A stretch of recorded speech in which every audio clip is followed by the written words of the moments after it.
Wow, CNN. I hit the big time. How are you? Good. Why don't you show us around your office? This is it. So we start with Spider-Man. Whenever anybody wants a picture taken, I come over here, put my arm around Spider-Man, my other arm around the victim, and we take a picture. So he serves a great purpose. This is our television set. This building doesn't have cable, believe it or not. So all I do is watch videos on it for business. We have a couch for me when nobody's looking, I'll take a nap. And a couple of chairs for people. And an old Spider-Man pinball game, which I've had for 1,000 years. And that's about it. And my desk, you have to have a desk. A man needs a desk. And my computer. I see I have some email that I have to answer, so I'll have to make this quick. And that's it. Show me this toy. Pardon me? Show me this toy right here. Oh, we don't call this a toy. Oh. This is a very important art object that somebody sent me years ago. I think it's really as cute as hell. I love it. So I keep it around. I have it facing out so the guests can get the proper flavor and satisfaction and enjoyment from it. And I see you have the Silver Surfer behind you. Is that one of your favorites? A friend of mine named Burton Morris, a fine contemporary artist, he did that. And I love it. I just love it. And then I got that in China when I was in Beijing. The top cardiologist or cartographer or whatever you call people who do writing things, he did that for me. I have no idea what it says, but I understand it's very impressive. And when you meet with presidents, what do they ask you? What, say that again? When you meet with presidents of the United States, what do they ask you? Oh, well, I'll tell you a funny thing about that. This photo here, if you can see it, it's me with President Bush laughing. What happened was I received an award from him, along with a few other people. One of them was, what's the name of the girl who was in all those movies with Errol Flynn? Olivia de Havilland. And when he gave her her little award, he put a little ribbon around her neck with the gold thing. He gave her a little kiss on the cheek, which was nice. Then it was my turn. And when I came up to him, I said, I'm not going to have to kiss you on the cheek, am I? And he burst out laughing, and I burst out laughing, and that's when they took the picture. Thanks for the tour.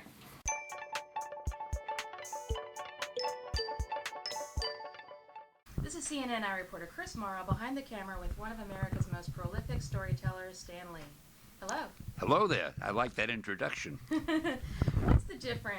What's the biggest difference between heroes and villains psychologically? Between what, dear? Heroes and villains. Oh, the difference between heroes and villains. Well, the heroes are the good guys. The villains are the ones you're not supposed to like, and you're supposed to hope that the hero beats the villain. But of course, most people, including me, we usually make the villains so interesting and so colorful that you never really want to see them totally vanish. You like them to be defeated temporarily and come back again for another fight. What questions do people ask you the most? Most people say, who's your favorite character, of all your characters? And the second favorite question, not favorite, the second most commonly asked question is, if you had a superpower, what superpower would you want? People are always asking me, who's your favorite character and what superpower would you want? Is that what generated your TV show about the real people having superpowers? In a way, maybe it is. And who was your first hero? Was it Errol Flynn? My first hero was definitely Errol Flynn on the big screen. I mean, he used to beat up all the bad guys, and he did it with a smile. And he just had a great personality. And when I would leave the theater, I'd be about 10 years old, I don't know. I would look for some little girl that a bully was picking on so I could come to her aid, just like Errol Flynn would have done. Back in the day in the bullpen, you would complete a magazine every single day. Do you miss that? No, because it was a lot of hard work. No, I do. What I miss was the camaraderie. I mean, being with all the artists and some editors and writers and production men. And we were a small staff, but we all loved what we did. And it was exciting and it was fun. And we never had any idea that sometime in the future we'd be interviewed by CNN. Well, in 1961, it was a game changer for you, Fantastic Four. No, it was 62, I think. 62. Something like that, 61 or 2 in there.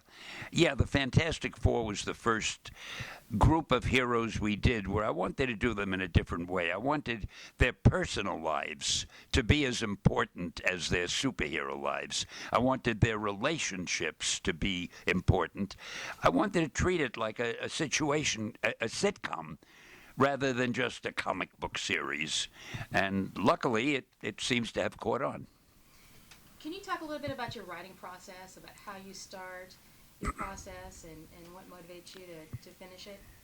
Well, the writing process in the beginning was normal. The years I had been at Marvel, which in the early days was called Timely Comics, I would write a script, give it to the artist, he would draw it, he or she, and that was it. When we got to the point where we were doing the Fantastic Four and Spider-Man and the X-Men and the Hulk and the Avengers, I didn't have time to write all the scripts. So I would get together with the artist and I'd say, look, this is the story I want to tell. This is the problem. This is what the villain does. This is how the heroes beat him. And I'd give him a couple of other little thoughts. Now you go ahead and draw it any way you want, as best you can. And these artists were all wonderful visual storytellers in their own right. And they would bring me back the illustrations with a lot of ideas I hadn't even thought of. You know, it was wonderful. And I would then put in the dialogue to make every story sound like a Marvel story. I had a lot of thought balloons I would use so that you could get a feeling of what is the character really thinking, so you'd get to know the characters better. Nobody was using many thought balloons in those days, but I peppered all our stories with them. And that's the way it worked. I would give the artist a concept, an idea, an outline. He or she would draw the strip. I would get it back and put in all the dialogue, the captions, the sound effects, and so forth. When people say you created all these, great superheroes, a lot of people, when they first start meeting you, they think that you drew and wrote. That I what? That you would draw and write. No, I never drew them. Right. What I used to. People think that sometimes. Yeah. Is that difficult? No, it doesn't. Most people know by now that I was the writer. What I did do, I was also the art director, and I would very often lay out the way I wanted a cover to look or the way I wanted the title page to look. And the look of the covers and the title pages was very important to me. In fact, the look of the whole strip was important, which is why, I was very lucky. I had artists who were so good that any idea that I gave them for a story, they would make it look twice as good as what I had told them. And I enjoyed working with them because, again, as art director and editor and head writer, I was really pretty much in control. But I had the kind of people working with that didn't need that much control. And it was a very pleasant and a very satisfying working climate. Are you Spider-Man? I wish I were. No, I'm afraid not. Can you talk about creating the character and how you came up with the idea of sticking to the walls? Well, I've told this story so often that for all I know, it might even be true. But I needed a new superhero. We had done the Fantastic Four. I think we had done the X-Men, the Hulk. I forget the exact order, but I was looking for a new one. And the big thing with any superhero, the first thing you have to think of is an unusual superpower. So I was thinking, what can I do? I've already got a guy who can burst into flame and fly in the Fantastic Four. I've got the strongest guy in the world in the Hulk, and on and on. What's left? And then I saw a fly crawling on the wall.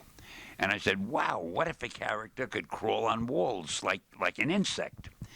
So I figured that was it. But now the most important thing is to get a good name. So I went down the list. I said, Insect Man? Nah. Fly Man? Maybe not. And on, Mosquito Man. And then I got to Spider-Man. And it just sounded so dramatic and a little bit scary. I said, that's it. And lo, that's how Spider-Man was born. Very cool. And the last question is, Your father said the most important thing to do is to do the right thing. Do you still believe this? Do I believe that the most important thing to do is to do the right thing? Absolutely. The biggest problem people have, including me, sometimes it's hard to know what the right thing is. But certainly, doing the right thing is one of the most important things in life. I would imagine everybody wants to do what's right, except criminals or supervillains. But you don't have to worry. We have superheroes who'll take care of them. Thank you. My pleasure. Excelsior.